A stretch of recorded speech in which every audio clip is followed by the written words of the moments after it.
Welcome to True Crime with Strategic Eyes.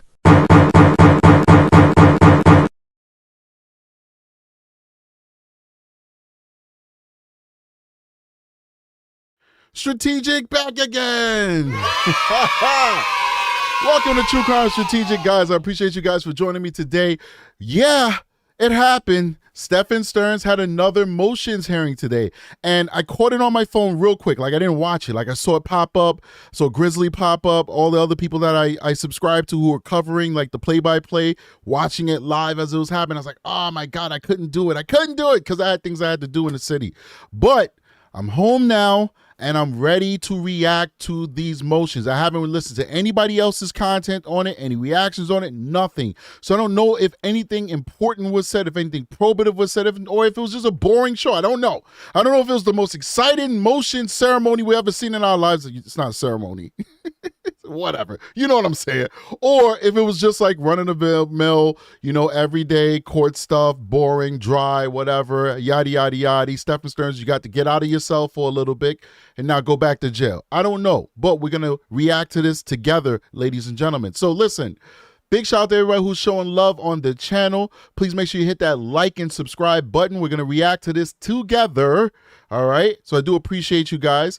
And that's about it. Just make sure you remember to hit that like button. And if you're new here, you don't know what we do, well, ask somebody in the comment section, engage with the show. They'll tell you all about what we do here on True Crime and Strategic. And for those new people who are just popping in, once again, I'm an active duty sex crimes detective. I've been doing this for a very long time, almost 20 years, man. We're like 18 and a half years now, flowing into 19 years. Come this October, it's going to be 19 years of dedicated servicing the people of the state of New York. So yes, I have a lot of experience. I continue to learn because it's always a never-ending endeavor when you're doing these type of the type of work that I do, that you're always learning, you're always trying to expand your horizons, you're always trying to get new techniques, etc. So I'm still learning, but I got a lot of experience, and I'm using that experience to educate you on how this stuff works from a detective's perspective. So let me bring it up real quick, guys. Let's jump into this, and let's react to it, man. This is crazy. Oh, Lord of mercy. Stephan Sterns. They put the other black background on. There you go. All right. Stephan Sterns. Let's do it. 3, 2, 1. Action.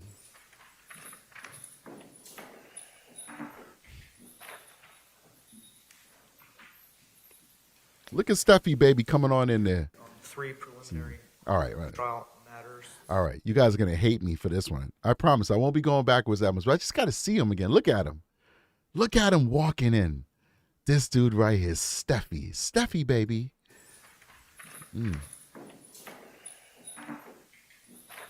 Well, all the things that he did, you'd think he'd hang his head in shame. He still got his head up high. 3 preliminary trial matters.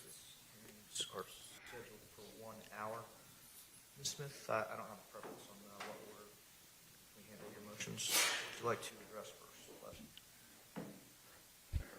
Mr. Johnson, my apologies. No problem. They need to fix the sound. On the first motion, Alex Johnson for the defense.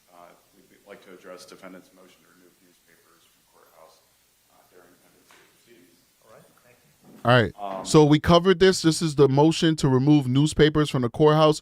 We covered these motions, and I agree with the defense for this. I do believe that they should remove newspapers from the areas that jurors are in, because that particular newspaper that you find in these areas of this particular courthouse covers the Stephan Sterns case extensively, and they have had salacious headlines in their newspaper. And the last thing we want is for the jury to be prejudiced by seeing these headlines, saying to themselves, Stephan Sterns is the worst guy on the planet, which he is, but remember, we got to prove it to them in court. We can't have them going into the trial already believing that he's the worst person on the earth. Just let the evidence speak for itself, and you'll most likely come to that conclusion. So I 100% agree with the defense that these newspapers should be removed from areas that juries are. Now, they're not asking for it to be removed from the entire courthouse, from what I read from those motions. Just from the specific areas that the jury frequents, remove the newspapers. I agree. Let's see what the judge does. As to argument for this motion, defense did have remarked this morning, and I would move into evidence as defense exhibit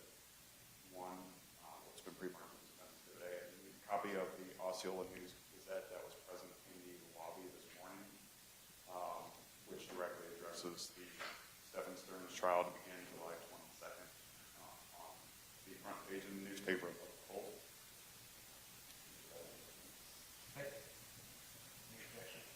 State has no position. Thanks. We received a defense one for purposes of this.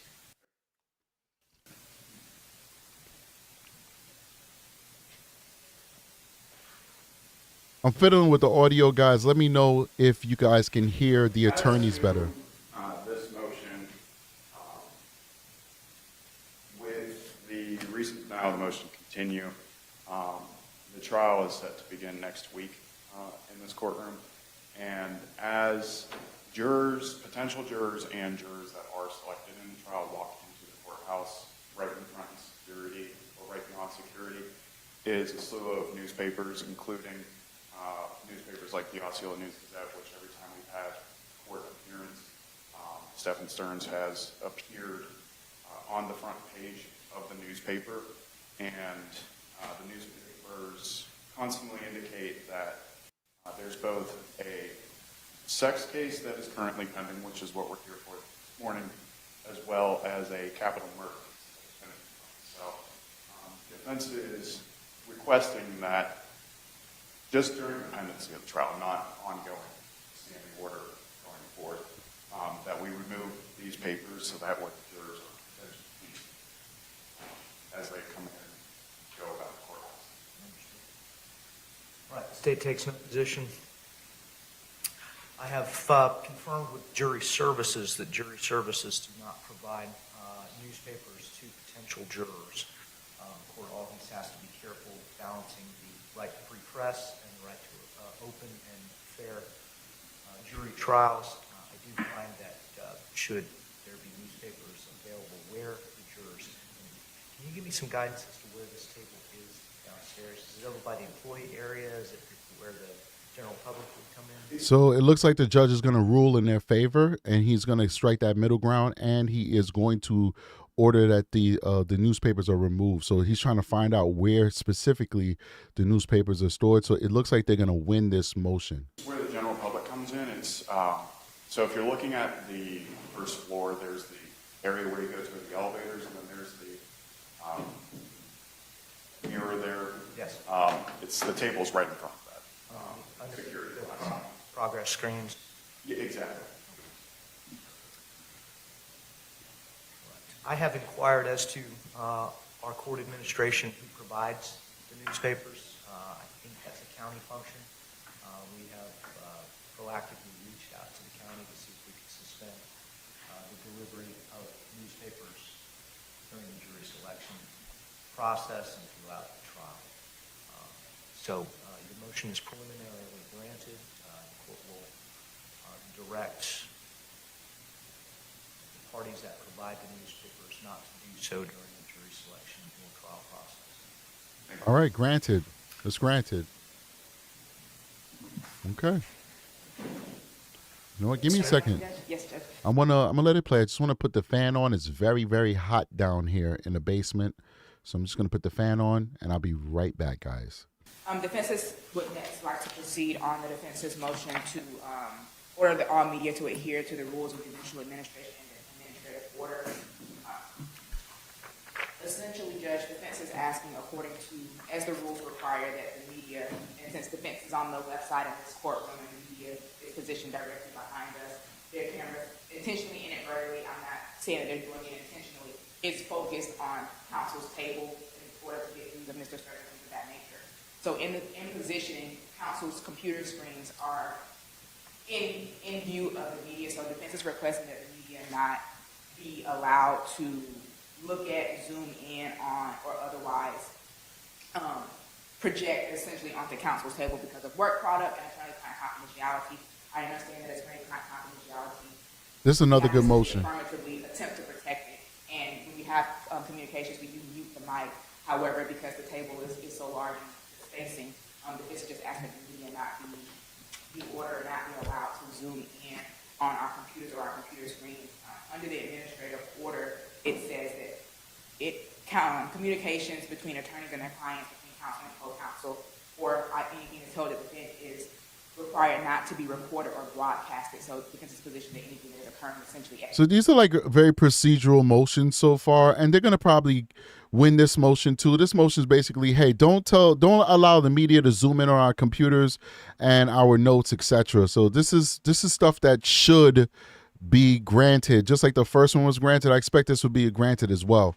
Counsel's table in terms of notes, whether that be handwritten notes or computer screen notes, not be looked at. The defense has taken affirmative steps to have a privacy screen and additionally dimming the lighting on the laptops. However, even with that, it still is doable for the media, and sitting in court with dim screens and dark lights for multiple hours is going to cause headaches, but also to protect not only Mr. Sterns' confidentiality, but potential other clients' information who we're working on while hearing court. The media not allowed to look at and zoom in on computers or counsel's activities.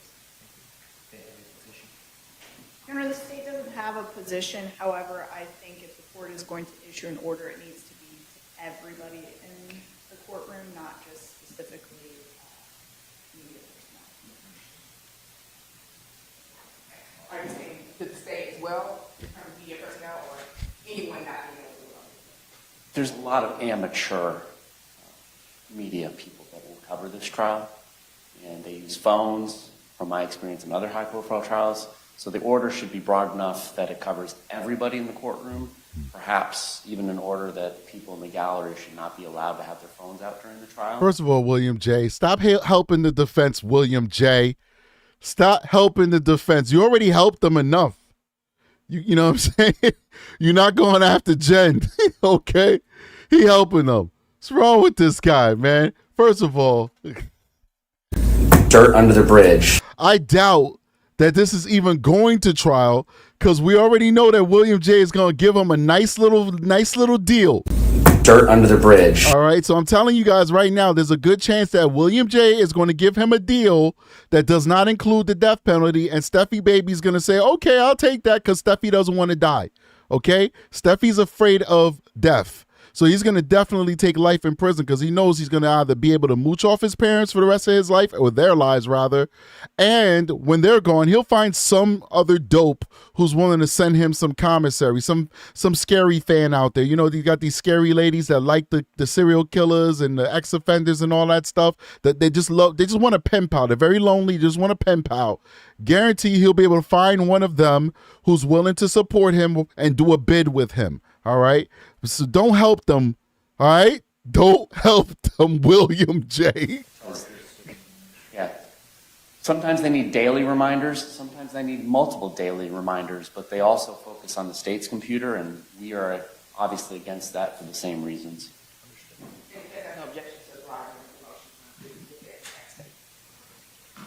Remember, Relationship with the media has, remember, he gave a sweetheart deal to the lady who put her boyfriend in the suitcase. Don't forget that.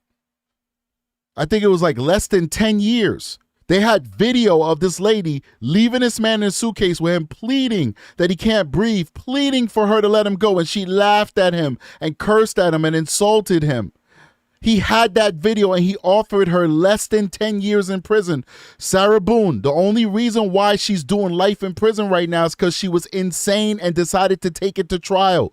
Don't forget, this guy is an expert at dirt under the bridge. Dirt under the bridge.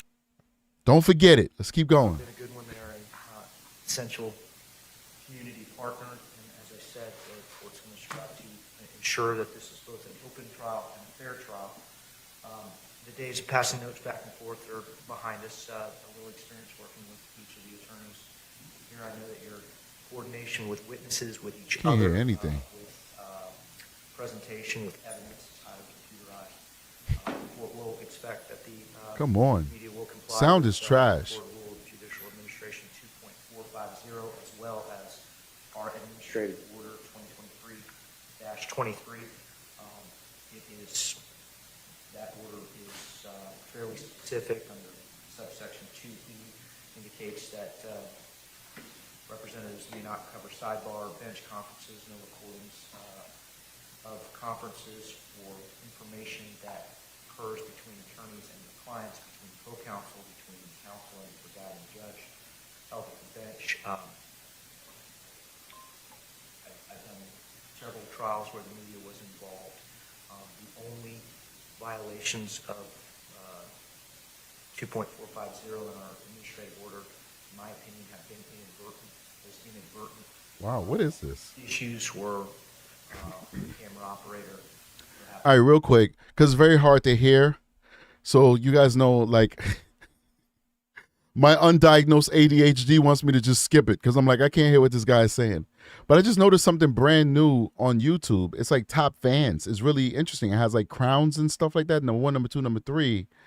And I think it's really cool. So it says the number 1, and it has experience points and stuff like that. The number 1 is Immense. The other one is Susan Loves and Erica Garcia, in that order. I think that's really cool. I've never seen that before.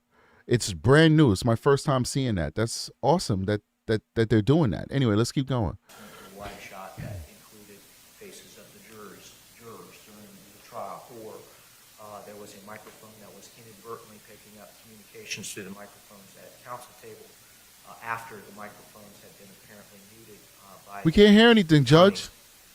These are technical Talk in the issues. damn We have mic. a technical team here that the media is absolutely welcome to coordinate with. The administrative rule gives the media an opportunity to meet with our court administration if they have any questions about what the court's expectations will be. The court will expect that the media representatives will be credentialed pursuant to the rule. Non-credentialed members will not be good. permitted to have out cell phones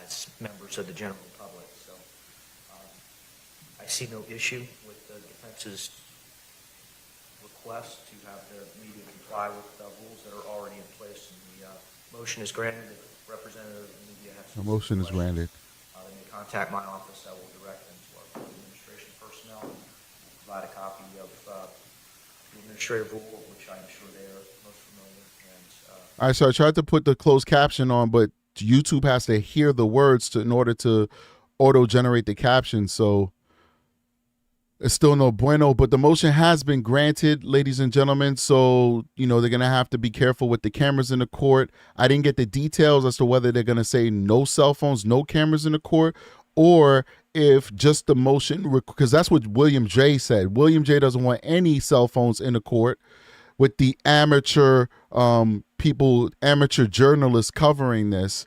He only wants mainstream media in there, But anyway, I don't know if the judge agreed with William J. to Mr. Dirt under the bridge, or if he just agreed on the motion that was on the table where they just saying don't zoom in on defense or the prosecutor's computers, which is a reasonable request, but this is procedural stuff that you'll hear in many different trials.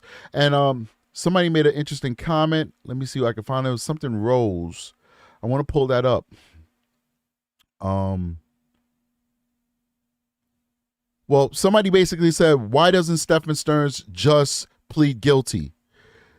He shouldn't just plead guilty because he has nothing to lose. If he pleads guilty, then he's not just pleading guilty to life in prison, but he's also pleading guilty to capital punishment because that's what's on the table.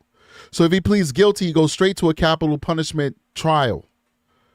And you can't plead guilty to capital punishment. They have to find you guilty in a capital punishment trial. So he has nothing to lose. If you want Stephan Sterns to plead guilty, then he has to get a deal from the prosecution that's less than capital punishment that's going to be worth him saying, okay, I'll take this deal. But right now, the state is asking for capital punishment, so Stephan Sterns doesn't have a choice at all. So unless he wants to die, he can't plead guilty, because if he pleads guilty, then he's basically saying, kill me. And we all know that, it's going to be rare that you're going to find a bad guy that's going to be able to say, hey, I'm a bad guy, I did evil things, take my life, I'm good with that. It's rare. The people who do these type of heinous crimes are the most selfish people on the planet.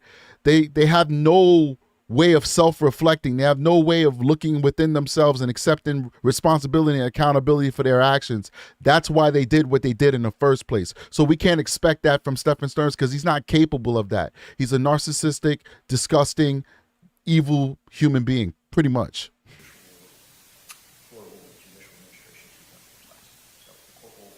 expect that that will be scrupulously followed in an effort not to impede the fairness of these proceedings. And then the last one is more physical restraint, really normal work. Thank you.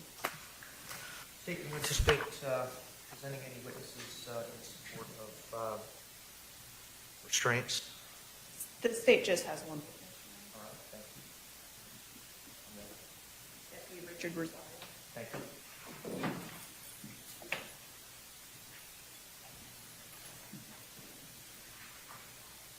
Somebody also said, why is Jen Soto not in there? Jen Soto is most likely going to be a witness, so she can't be in the courtroom. This guy's got mad hashes on his arms. It's time to retire, buddy. He's got like almost 50 years of service, man. It's time to retire. Good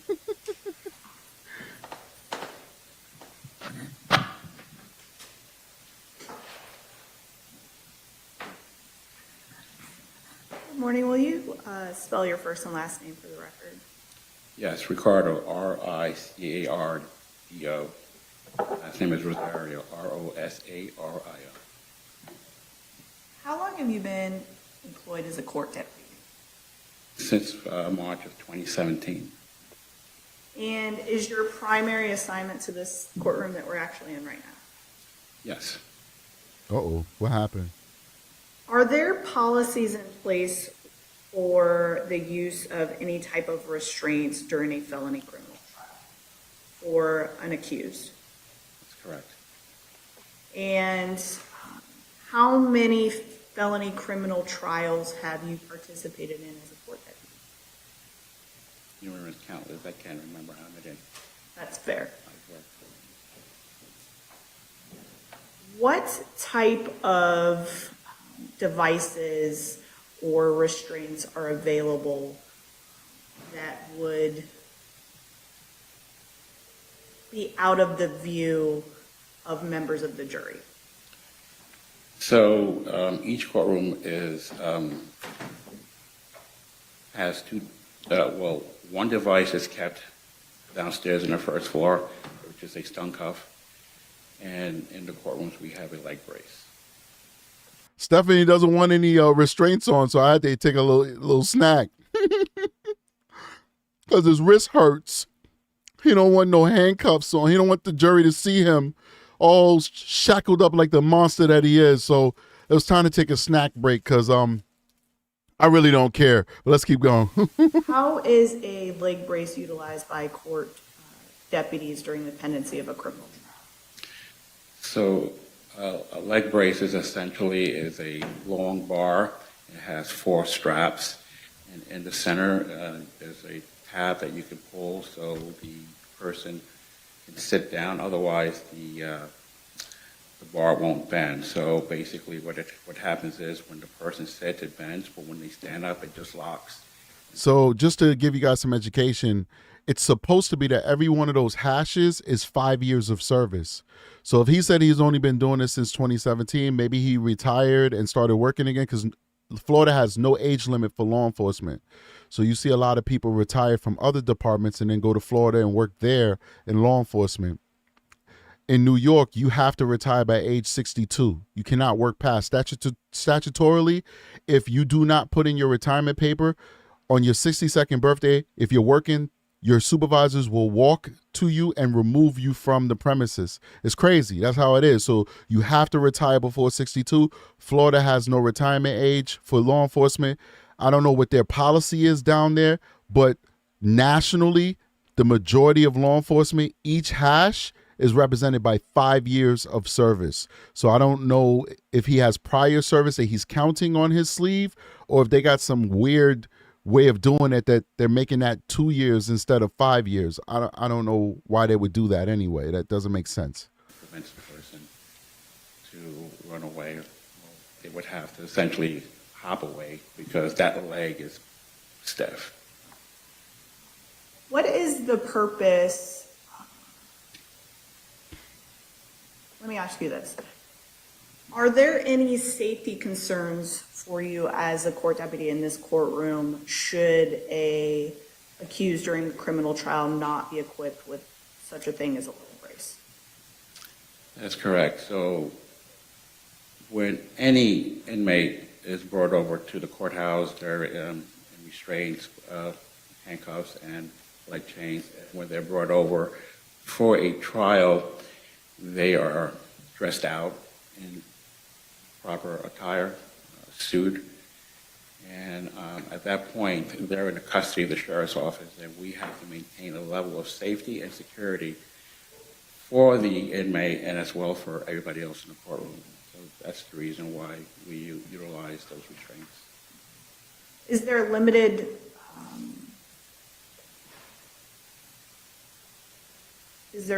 staff here at the courthouse for the sheriff's office? Yeah, so in a perfect day, the felony courtrooms would have 3 deputies. A misdemeanor courtroom would have 2, and civil would have 1.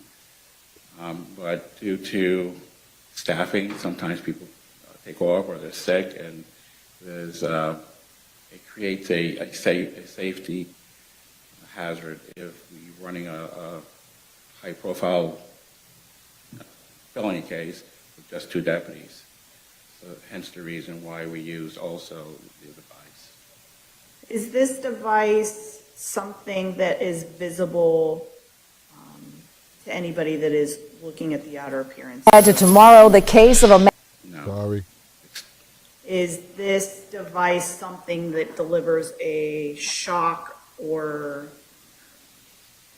pulse of electricity or anything like that? That's correct. It does or it does not? It does. It does. When does that happen? So if I may, I have the device in front of me. Would utilizing the device assist you in explaining how it operates? Yes, ma'am. Go ahead. So essentially, this is a stun cuff that's wrapped around a inmate's ankle and is tucked away under the clothing. There are 2 metal pieces here that is close to the subject's skin, and the strap is placed accordingly and wrapped not tightly but snug that it won't fall off. The remote is this right here, which is kept at all times with a deputy within the courtroom. Nobody knows who has it.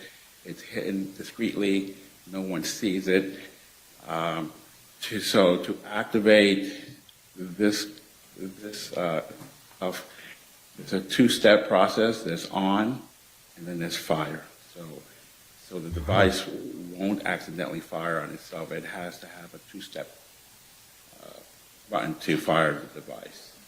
And the device isn't triggered by movements of an individual or anything like that either? That's correct. And is this something that is utilized by court staff in addition to the leg brace that you described? It's one or the other. It sounds painful. So there's 2 options that are potentially available to court deputies depending on the scenario. Correct. And both of these options are outside the view of anybody that is looking at the outer appearance of an individual as long as they're wearing pants. Correct. So when we put these devices on the inmate that's scheduled for trial, it's out of the view of the public, it's out of the view of the jurors. No one knows that the person set for trial has it on.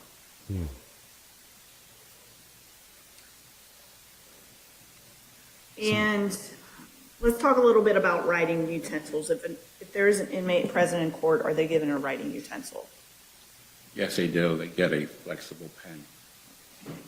And those flexible pens are made available by court staff to individuals that are participating in the criminal trial process? Yes. And what is the purpose of court deputies providing that specific type of writing utensil? Essentially, the pen, it does write well, but is used sort of for a safety purpose in the event that the inmate would like to use it sort of as a weapon. The pen is designed to fold and flex, as opposed to another pen or a big pen or a metal pen that can actually be used as a more deadly device. It's a safety concern for court deputies. Yes. Can I just have a moment? Of course.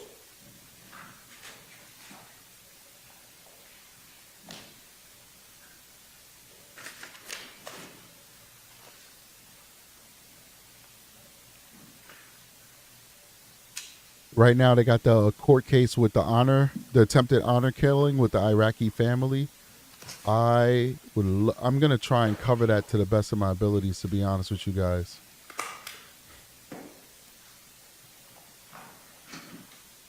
Definitely gonna try and cover that.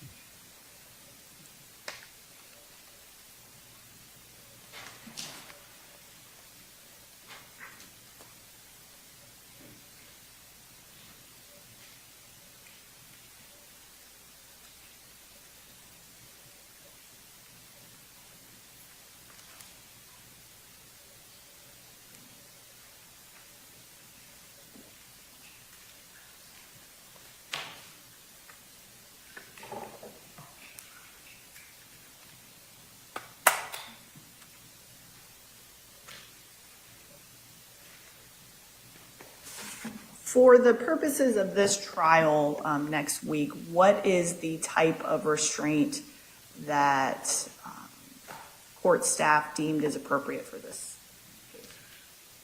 We will be utilizing the stun cuff, and actually this is a newer version. The older version is a much bigger, broader box. This one is a newer one.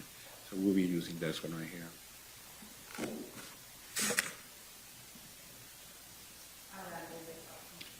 Thank you. Defense? Good morning, deputies. Good morning.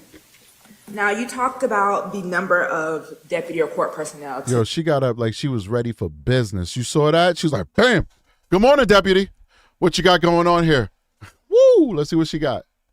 She looked like she ready for business. Let's see what she got. Typically kind of staffed in the courtroom. Are you aware of what arrangements, if any, have been made in terms of staffing for this trial? None yet. So you don't know how many deputies potentially would be or won't be in the courtroom? That's a question above my pay grade. Sergeants will have to figure that one out. Understood. Now, you talked about two different devices, and you indicated that the stun cup is the intention in this case, correct? Yes, ma'am. And is that because that's generally what's used in this courtroom, or because of what? 99.99% of the time, we always use a stun cuff. Mm. So I want to talk a little bit about the leg brace, since you did talk about that. Now, this leg brace, this is a longer device. Like it's not as small as the stun cuff, correct? Right. It's essentially a metal bar. It's pretty long, and it has 4 straps. And See, they're actually technologically advanced, because in New York, we don't have none of that stuff. We just put leg shackles on you. You'll be walking into the courthouse like, like the chain gang. We don't use all of that, man. All that technology, leg stuns, and electrocuting people and all that stuff. And it's actually better that way, because you look better to the jury, because that's hidden underneath your pants. Whereas in New York, you shimmying in with leg shackles on, like cha-cha-cha-cha-cha-cha-cha-cha in front of the jury. So it's better to actually have the leg shocker, whatever they call it, than have the chains on you. to your knowledge, is that comfortable or uncomfortable? I would say rather a bit more cumbersome, because it's strapped alongside the leg of the person, and if they stretch their leg, it'll snap shut. So essentially, normal movements could cause it to lock up. Yeah, as soon as the person stands up, it will lock. And then the stun cup, I know you talked about this being a smaller apparatus that goes typically closer to the ankle, correct? Correct. And depending on the type of pants or clothing that is worn by the person, that could affect the visibility of the item. Yes, so normally male inmates will always have long pants, and the cuffs go right around it, so you really can't see it. But the pants legs would have to be wide enough to kind of flow and fall over so it wouldn't be visible, correct? Yes, and we always apply to the right leg, which is furthest away from the jurors. And typically when sitting down, your pants often rise, generally speaking, correct? Yes, And so if the pants are shorter, then the stun cuff at that point would be visible likely? possibly. And those straps, I know we saw kind of like the strap that goes around. Where does the extra, so to speak, of that tuck in, or does it tuck in somewhere? All right, somebody said they lost. Let me explain to you real quick. This is a good opportunity to kind of jump in here because there's not much commentary I can give at the moment, but I'm giving it.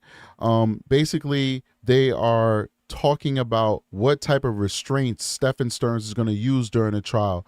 And this is very important because optics is everything, right? So you, as a defendant, you want to have a suit on or, just some good, proper business attire. And you don't want to be observed with handcuffs on. You don't want to be observed with leg restraints because the jury might already consider you guilty subconsciously if they're seeing you in that manner. So prosecutors, they don't always fight it, but sometimes they fight against it. Like, no, we want them in the prison jumpsuit, the orange, the green, whatever it is, whatever color they're using in the municipality. Sometimes prosecutors say, nope, put them in that. But defense attorneys are always trying to argue, please allow my client to put on business attire.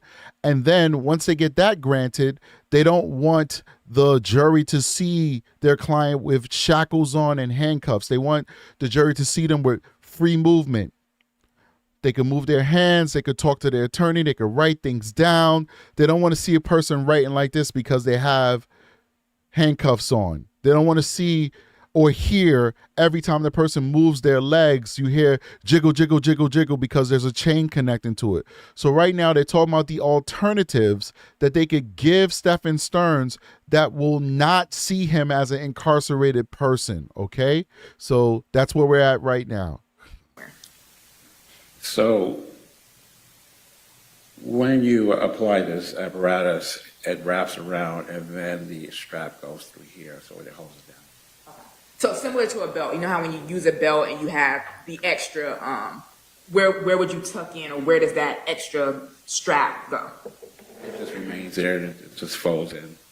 So would it be secured or would it be kind of sticking out? Just stick it out right. I mean, you would really have to look for it to find it. Okay. Now you talked about the two-step process with that remote for the stun cuff. I believe you said it was an on and a fire, correct? So does that mean that once the stun cuff is applied, it's typically automatically in that on position, and then you just have to go to step 2 or something else? Well, the apparatus is turned on, so it's always going to be on. But to fire it, you have to press the on button again and then press fire. Okay.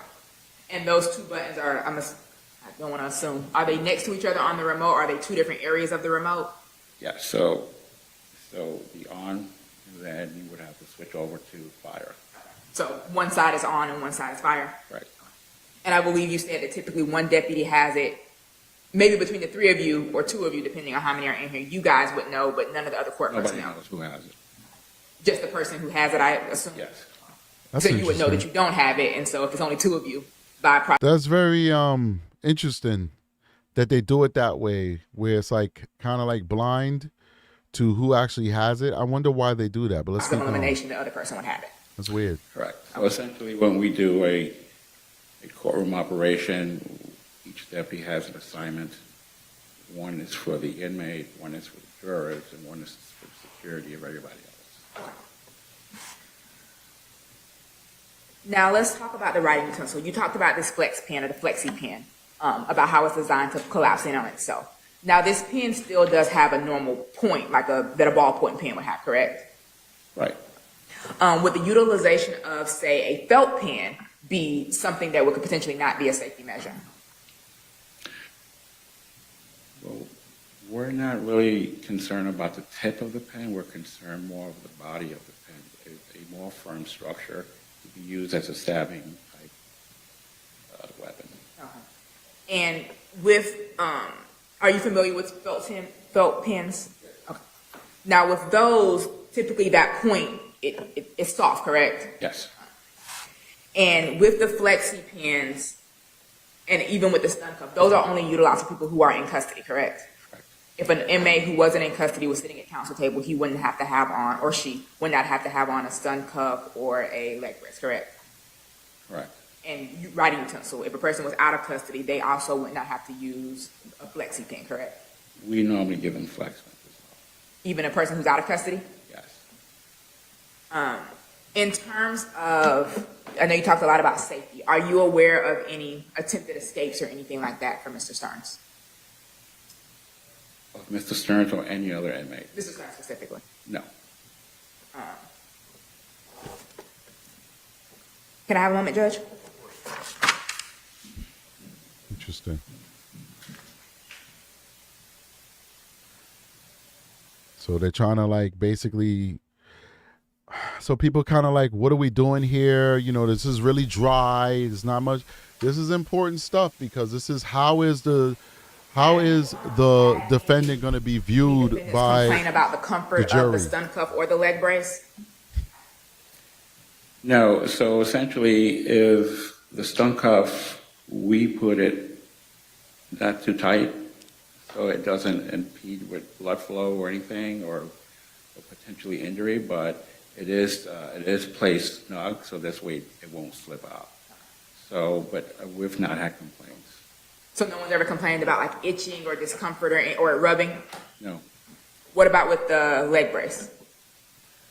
I've not had much use of the leg brace. So the leg brace, to be clear, is if the courthouse has a number of jury trials of that day, and these stun cuffs are placed in the chargers, respectively, downstairs in our office, and whoever gets there first just grabs them, then we just have to go to the leg brace because there's no more stun cuffs. Okay. And do you know how many stun cuffs the sheriff's office has in terms of within the courthouse? Well, I believe we have. Oops, sorry. And I know you mentioned staffing. Some people seem to be complaining about Nightbot. I see something about Nightbot. I'm trying to find a message to understand what Nightbot is doing. It is a bot. So let me know what the issue is with Nightbot. And while we're watching this, I can go into the settings and hopefully fix it. But I can't find what you guys are talking about. I just hear the reaction to what Nightbot allegedly did. So just let me know, again, what, if anything, Nightbot did, and we'll fix it. And things like that haven't been addressed yet, so you're not necessarily sure of the logistics of what potential other trials might be needing them? So normally with big high-profile cases, there's a meeting with the judge, court, jury services, and sometimes our supervisors will be there just for logistics. Okay. But I believe you had said that at this point, you're not sure if it's happened or you weren't a party to it. Exactly. I have no knowledge of anything. And then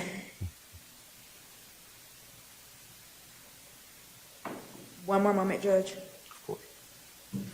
Okay, she need that moment. Let's see. And I know you mentioned Chat you're not moderation. aware of any, like, escape attempts or anything like that. Are you aware of any right, we violent took that off. outbursts or any propensity for violence that Mr. Sterns has demonstrated during the course of his incarceration? No, he's been quite compliant with everything we tell him to do, as far as just remain seated and come this way and sit down. He's not giving us a problem yet. No further questions, Judge. All right, so they said that, so first of all, we fixed the all caps situation, so Nightbot is not going to punish people for using all caps, so please don't use it that much. A lot of times people will spam with the all caps. You know, I get annoyed with it. So you want my attention? If you do it multiple times, you're just making 1 point, that's not a problem. When somebody's spamming like crazy, everything is in caps, that's annoying. That's why I set that up in the first place, but I took it down, and hopefully you guys, you won't abuse it, okay? But they closed off with the deputy here saying that Sterns has been very compliant, very respectful when it comes to their dealings with him. All right, let's keep going.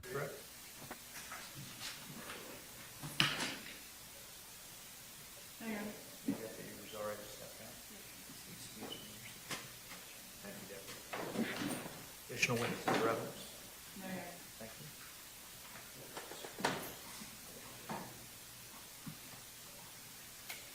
you. Somebody is from your lips to God's ears. Somebody says, Karina Rain says, I hope you get 100,000 subs by the time the trial begins next week. First of all, the trial is not beginning next week. I do not believe it's going to begin. I think they're gonna get some motions to push this back, some adjournments, and some continuances. And man, not the way YouTube be treating this channel. They be burying me in the algorithms. Thank you, though. I appreciate it, though. It's very kind of you. In this case, is asking that Mr. Sterns be free of the either use of the leg brace or the stun cuff, and we're also asking for the use of a regular writing specifically maybe a belt pin in this case. Why? Why do you care what writing intentionally? Judge, in prior experience, the flexi pens, they often skip, they often don't have ink, or they don't write well, so when a time is to communicate, especially in an attempt to not use the microphone, so they counsel can pay attention to questions that are being asked, having a utensil that writes and functions easily and freely as opposed to having to stop, well, not necessarily stop the proceedings, but trying to get a deputy's attention to get us another flex pen, while we're also trying to watch what is being presented, listen for objections or making necessary objections. Essentially, it's a distraction if we're having to make sure that his pen is working, he's able to communicate with us, or being able to read it if it's skipping, so we're trying to figure out essentially what are the holes in the bubbles of what he's writing. Generally speaking, the flexi pens in the past haven't been the best. And I understand, kind of like a regular pen, you grab one out of the box, if it works good, it works good. So we're asking for like a felt tip, and I understand the deputy's testimony in terms of the safety concern. It's the defense's position that the use of a felt tip pen, being as a soft tip, it's essentially a marker. We would give it to him without the cap, would be sufficient. He would be able to write and communicate with us easily and effortlessly without having to worry about him stopping or not working and things of that nature. So we're asking for the use of a regular writing utensil, and we're proposing a felt tip pen to utilize. And then in terms of the restraints, again, we're asking for Mr. Sterns to be free of physical restraint. I understand the policy of the sheriff's office and things of that nature. However, it's supposed to be looked at as a case-by-case basis, not a general policy that applies across the board. There's been no testimony of any escape attempts, any propensity for violence during the course of incarceration. However, the deputy actually testified to the opposite, that Mr. Sterns is compliant, that he listens, follows directions, does what it is that is asked. So, and I understand the staffing issue. However, at this point, they're not aware of the number of deputies that will or won't be in court anyways. So the defense is asking that Mr. Sterns be free of physical restraints, because if he was out of custody in this case, he would not have physical restraints. I know the deputy testified that typically people who are out of custody also use flex pens. That hasn't generally been my experience in this courtroom, but that could have changed since the last time I've done a trial here in this courtroom. So the defense is asking that Mr. Sterns be free of physical restraints and utilize regular writing Thank you, Ms. Smith. Yes, Your Honor, the state provided testimony. Before she speaks, I got to give a big shout out. I like this whole top fan thing, man. This is really, really, really cool. I love it. I love it. It's a really good feature that YouTube just put in, and this is my first time seeing it. You get special badges when you comment the most, super chats, all that good stuff. So big shout out. The number one top fan of this stream. Is reset every single stream. So depending on how much you participate in the chat determines whether you are recognized by YouTube. But right now, number one is immensely. And I can only see parts of the screen names, guys. So I apologize for that. On this screen, I can't make it any bigger. I can only see like part of it. So if you have a long screen name, I won't be able to call out the entire screen name. But immensely is number one. Angel APA is number 2, and K is number 3. And you guys are participating in a chat. You helping me with that engagement, and I 1,000% appreciate you, and I thank you immensely. Let's keep going. Deputy Rosario, who testified as to what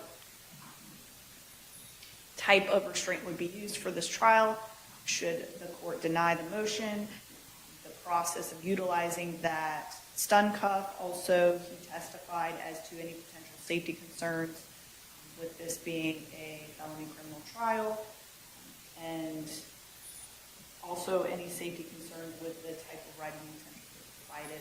The state would request that the court deny the defense's motion. Thanks. Can I see one of the safety plans? Do we have one?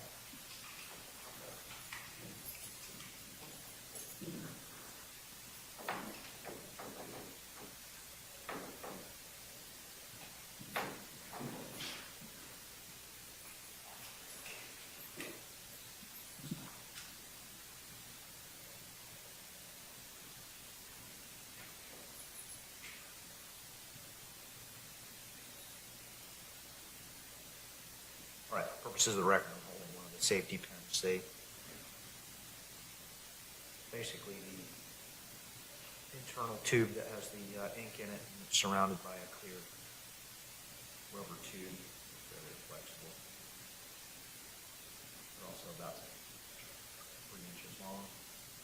Look essentially different than the writing instruments that the attorneys would be using.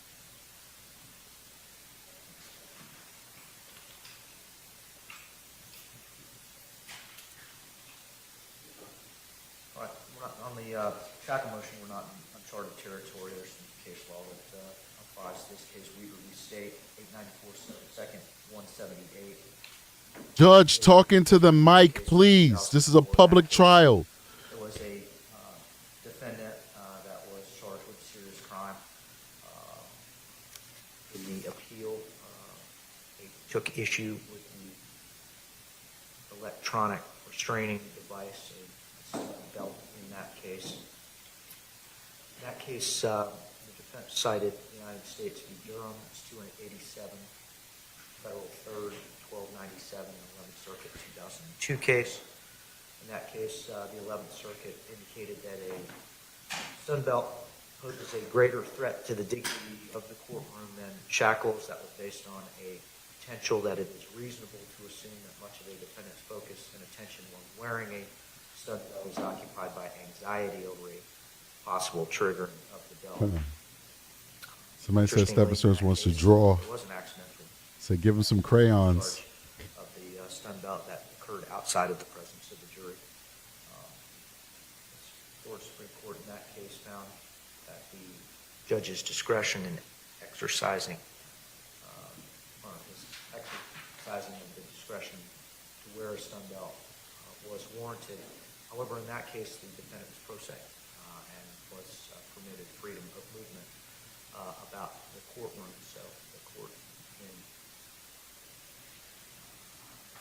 the Weaver case surmised that there was no lesser alternatives other than the stun belt to allow freedom of movement, as well as accomplishing the concerns, which was a concern regarding escape or proximity to the attorneys, the jury, and the court. In this case, we do have an alternative. The court has never had an accidental discharge of the stun cuff. The court has not before had any indications that the stun cuff was visible to the jury. If you have any issues with the video, please do restart your browser.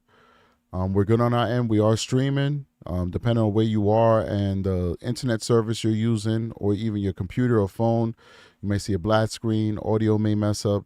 Just restart your computer and you should be good. Or restart your browser and you should be good. And it was preoccupied by the wearing of the stun cuff, but in this case, Mr. Sterns will not have freedom of movement in the courtroom.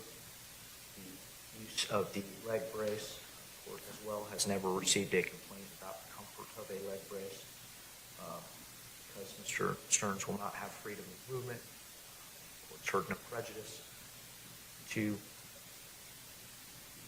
the fair trial proceeding to have Mr. Sterns wear a leg brace that would, in the unlikely event that he not be compliant and stand up. What I'm starting to realize is the audio is not even the judge's fault. Look, there's times he's looking at the mic and talking into the mic and his audio is still going in and out. They need a tech support person down there.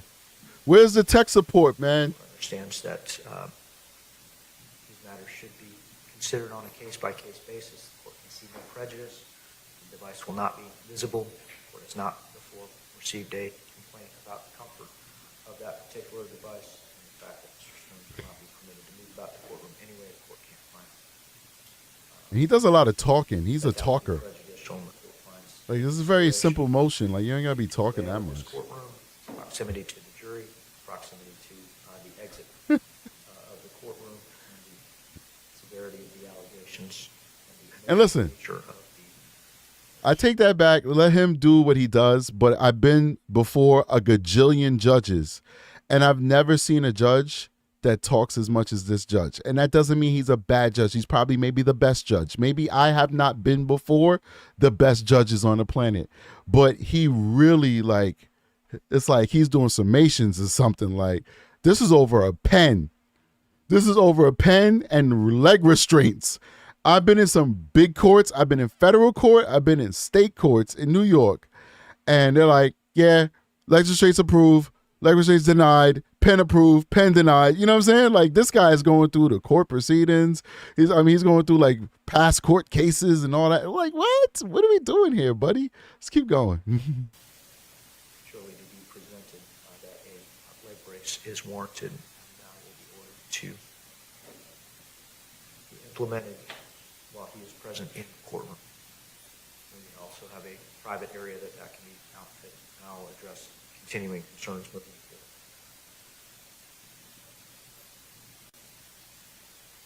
forward.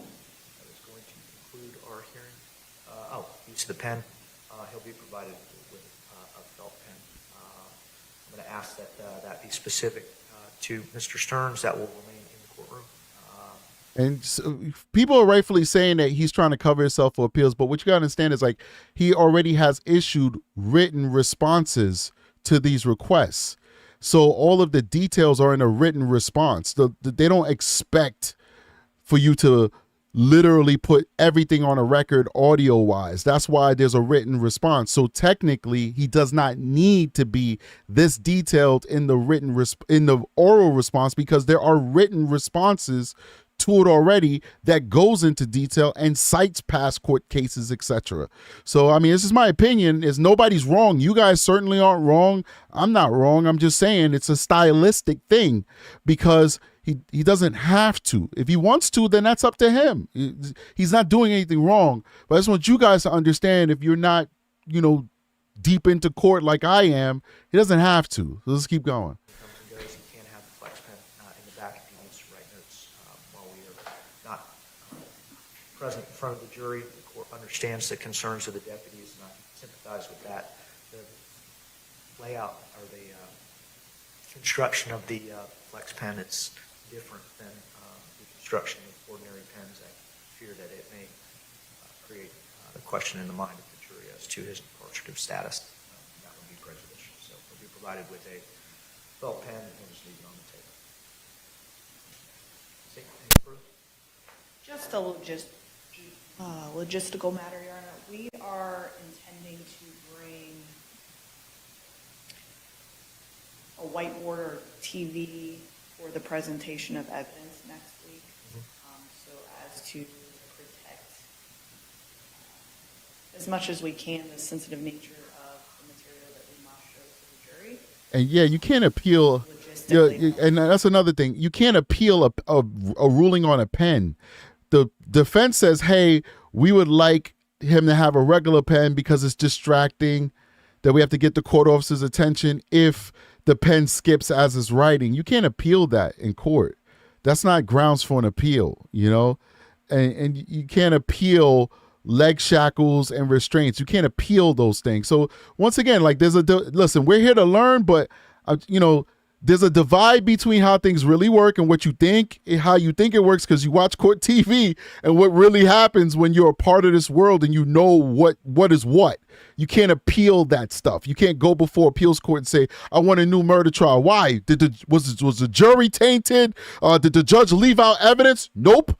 They said I had to use a flexi pen instead of a big ballpoint gel pen, which is my favorite pen. So, for those of you who are making those comments, it kind of shows why you need to watch True Crime and Strategic more often so you can be in the know. I'm just joking. I'm teasing.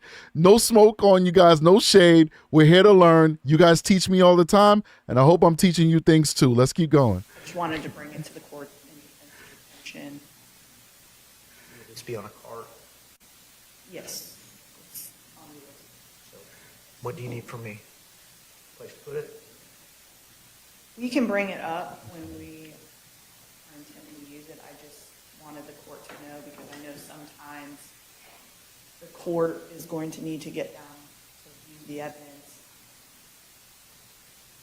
I anticipate that we'll put it over closer to the jury so that the family, who is also potentially going to be present, will not have view of it, also other individuals involved. Understood. Thanks, I understand. Evidence is obviously of a sensitive nature and is unlawful in and of itself. I am happy to provide the courtroom on the afternoon of the 21st if you want to wheel your equipment up or have your tech folks do so. Gameplay how you would like to present that. The attorneys will obviously have an opportunity to keep that courtroom as they need. All right, so A Obsidian, big shout out to A Obsidian, moderator, showing that love. Oh, Aki's in the building. I thought Aki wouldn't be joining us because she's doing her thing with the family. But A Obsidian, good points to strategic. May you discuss the way that people can view evidence in cases like this, including defense, prosecution, and jury. It kind of differs from trial to trial. They have to agree to it, but typically they will not be showing CSAM to the public. They will be showing redacted photos. I believe in many instances, the jury is allowed to view it outside of the presence of the court if they request it.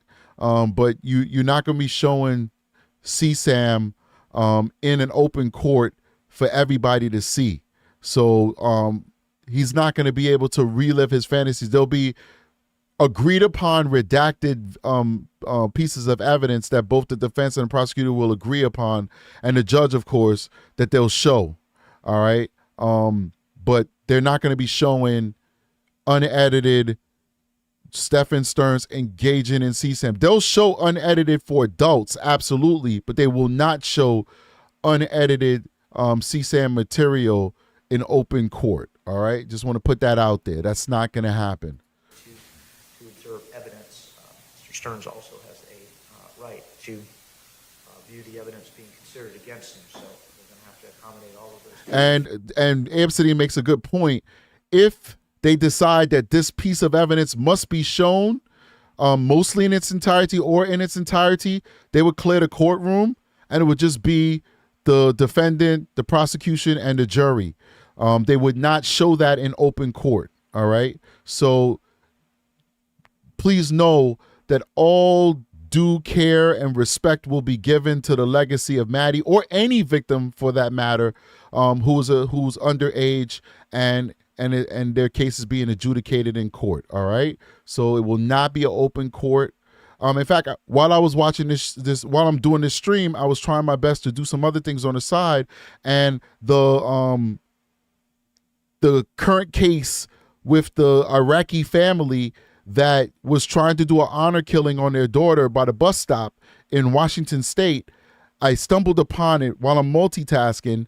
And when I clicked it to see where it's at in that, because I want to cover that as well, or at least do a recap on it, the young lady or one of the juvenile witnesses was actually on the stand, and court TV just had no juveniles allowed to be shown by court, and they weren't showing the victim. So when it comes to juveniles, everything gets really wonky in court in order to protect the privacy of these young ones. Let's keep going. We're almost done here, guys. Got 8 more minutes. To review the evidence that the state intends to present. Does the state intend to close the courtroom or request a closure of the courtroom during the presentation of any testimony or evidence?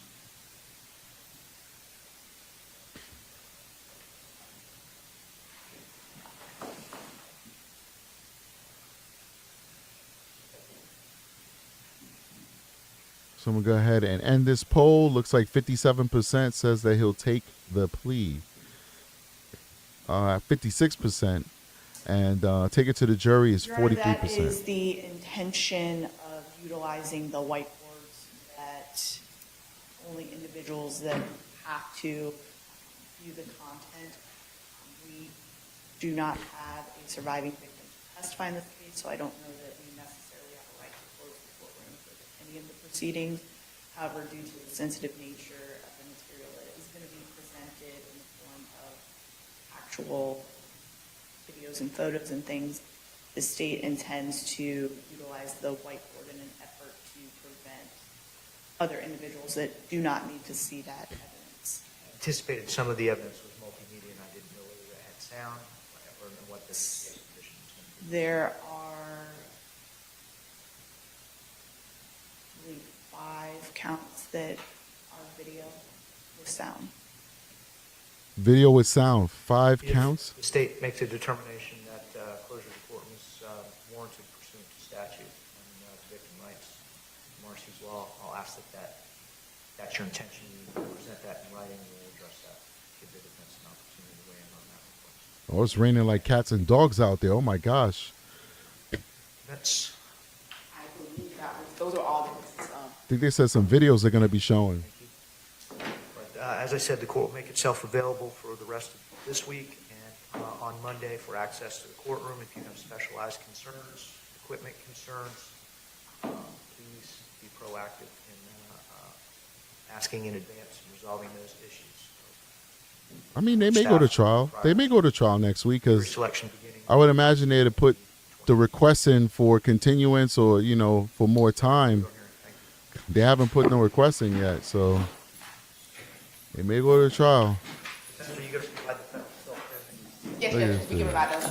Look at Steffi, baby. What's up, Steffi, baby? Oh, hell no! Steffi, baby. Look at this. Oh, my God! Look at that handsome bugger. Let's go back. I want to see that handsome bugger. Look at him. Ooh. Oh, my God! You looking nice, Steffi, baby. Ooh, wait till we get in that cell. I'm going to tear that ass up. Oh, hell no! That's what all the inmates are saying right now. That's what they say. Every time Steffi, baby, walk past them, they be talking about that ass. Like, Steffi, baby, look at you. Look, one more time, man. Oh, my God. Forget about this beautiful black sister. Forget about this handsome lawyer dude right here. This is what we all want. We want a piece of this right here. Steffi, baby. Oh, hell no!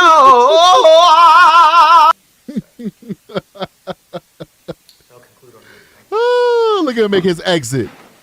Look at him. Look at him. He was stand up with his head tall. Yes, Judge. we Look give at about that. You proud of what you did to that girl, huh? No shame. Lifetime of pain, man. You gonna get your day. You gonna get your day, buddy. You gonna get your day, my friend. Yeah, I was going Patience, ladies and gentlemen. Patience is everything. Patience. He will get his day. All right. This is almost over. There we go. That's done. Wow. Interesting stuff, man. Wish I could have covered it live, like when it really happened.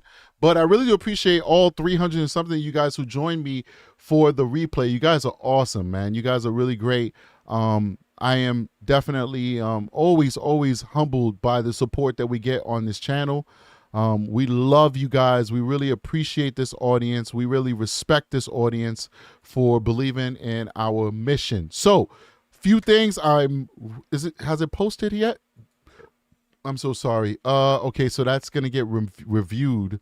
So I posted the Iraqi video with the attempted honor killing. Unfortunately, it was flagged for copyright for 1 minute of audio. Like while they were showing the video of the assault, it was like doom doom doom doom doom doom. Like the typical news kind of like soundtrack they put when they play in a video. That's just a few drums like doom doom doom doom. Man, they flagged it. And usually YouTube gives you the opportunity to either mute the audio or remove it or cut out the segment in its entirety. And no, whoever this company is that owns that copyright, they're like, nah, you can't do none of that. Just send us the money. Send us the money. Oh, hell no! And I was like, nah, man, we're not doing that. So I took that video down. I made it private or whatever, and I just edited it out while I was watching Stephan Sterns. Multitasking while we were watching this court proceeding, I edited the music out, and I've just uploaded it, and it's basically waiting to be reviewed to see if it can be monetized, and then we'll repost that again, okay? So we definitely appreciate it. If you saw it already, go watch it again. Give us some views. It was doing pretty well, but I had to take it down. And we will be covering that trial as well because that trial pissed me off. And I'm going to leave. I know some of you guys are leaving the room already, but I got to tell you why it pissed me off. It pissed me off because these folks came here for a better life. And instead of embracing American values, and this is not politics, I'm just talking as an American citizen. And for some reason, it's like shameful to be proud to be an American lately. But I'm never, ever gonna not be proud to be an American because I love this beautiful country. You come here for a better life. You come here escaping torture. Iraq is crazy, very destabilized. I think it's getting a little bit better. But at the time when these folks came over, it was very destabilized, and there's just a lot of violence and a lot of sectarianism and stuff like that. You come here for a better life, and what do you choose to do? You choose to bring the worst part of your culture with you. These folks try to marry off their 16, 17-year-old daughter to a man that was almost 50 years old in Iraq. Don't come here. Ask for our generosity as Americans to give you asylum, to do what we do best, which is open our arms and our hearts to people who need help around the world, but bring the worst parts of your culture. I hope that they find this parents guilty on all charges. And after they serve their 15 to 20 years in prison because they've been found guilty on attempted murder charges, I hope that we ship them back to Iraq where they're happy, where they will be able to act out their culture in a place that accepts that type of behavior. We do not accept that here in America. So some people may be upset with what I want to say. Give me 1 second, baby. I'm almost done. You can stay right there. I'm almost done. Some people be mad about me saying that. It is what it is, but it's how I feel. This has nothing to do with politics, nothing to do with immigration policy, not at all. I'm not getting involved with that. I'm talking as a red-blooded American who loves people and wants to help people, but don't come here with the worst parts of your culture. Bring the best parts of your culture, because that's what makes America great, all right? People from around the world bringing the best parts of their culture. You cannot come to this country and think you could force children to marrying old people, and then when they say no, because they become Americanized, think you could try and kill them on the side of a road and traumatize dozens of teenagers who had to fight a grown man and save that little girl's life. But guess what? That's a testimony to how great this country is, because a bunch of red-blooded teenagers, American patriots, fought that guy off and saved that girl's life. So now we're looking for justice. Anyway, I see you guys on the next one. Strategic is out of here. Let me get that outro up. Peace.